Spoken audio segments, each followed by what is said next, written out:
Hey everyone, my name's Peruffo. I'm the product manager here over our Lift product here at Flex for Innovation, and I'm here to give you a bit of a demo today of the power of Lift.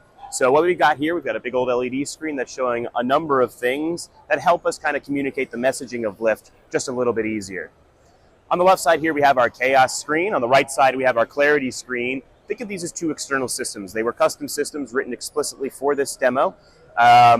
Just imagine them to be any external system you might have in your facility. It could be an MES, an ERP, a WMS, whatever have you.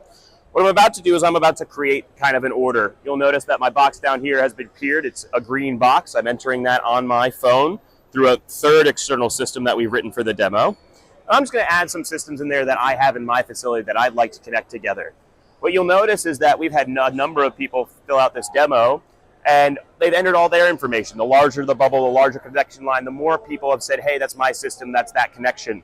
You can imagine that this has generated a very complex, distinct process here. This is the modern industrial or logistics facility. Very complicated, very dynamic.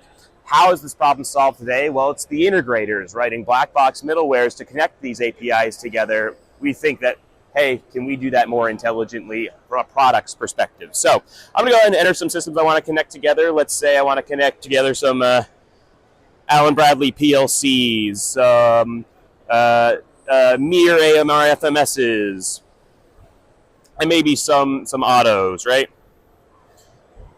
So I'm going to enter those, and I'm going to go ahead and submit that system, and you'll notice that my box gets sealed up and gets sent into Lift, and that triggers a process flow here called Fill Process A.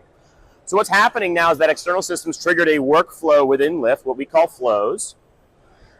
You'll notice that an order trigger has occurred, and we've sent that SKU to that chaos screen, making all those bubbles light up.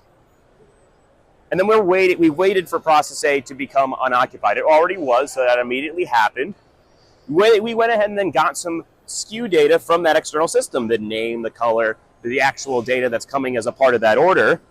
And then we went ahead and set the attributes and the occupancy state of that location, and then we completed the flow.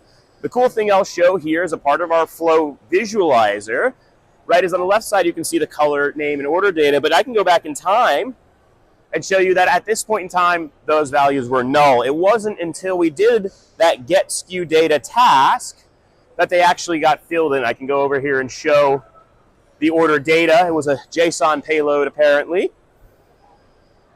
And that filled that process A location.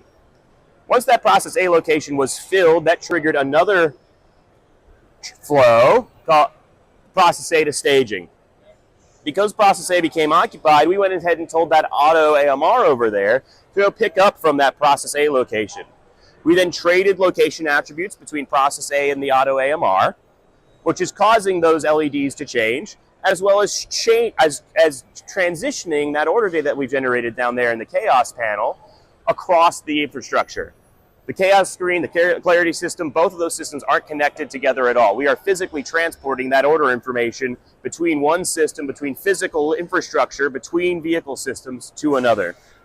We've done a location search and found a valid staging location for that given set of criteria, in this case one that was unoccupied and unassigned, and we told the auto to do that process. Now, because the staging location became occupied, we told the Mir through this new workflow called staging to process B, hey, this staging location became occupied, but which staging location became occupied, right? So that comes in as an input to the flow, and we can use that and say, hey, Mir, go pick up at that staging location. We do the same location search logic, and we've dropped that off at process B.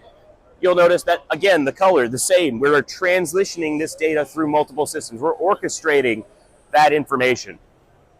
Now, because we've loaded it into process B, this last flow process called empty process B has triggered, and that's going to delay for a minute just to give me a chance to talk to you all.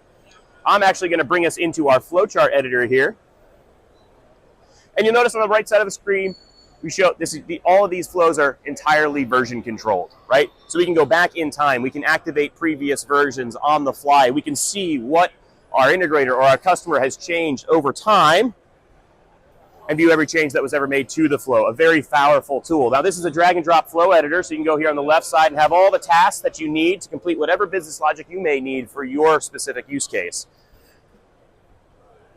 I'm going to go ahead and show us back to the home screen and see how that flow is coming along. Great.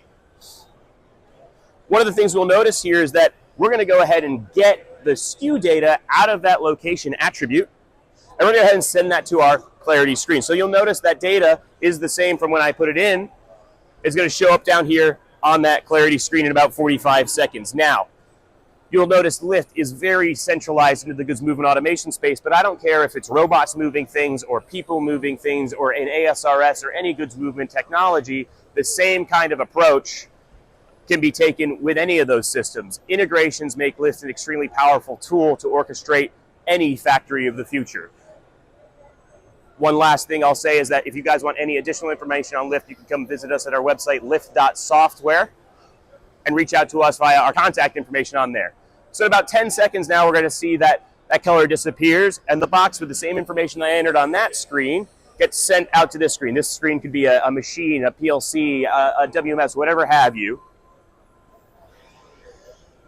And you'll see my information has appeared there, and the systems that we entered on the left side of the screen have lit up. So what we've physically done is we transferred that information and orchestrated those actions across multiple systems, across a facility, and we've done it in a way that's very user-centric, again, targeting that lowest common denominator, that technician at 2:30 in the morning who's his first day on the job. If you want to learn more, again, reach out to us at lyft.software and any of the contact information you find there. See you guys around. Thanks.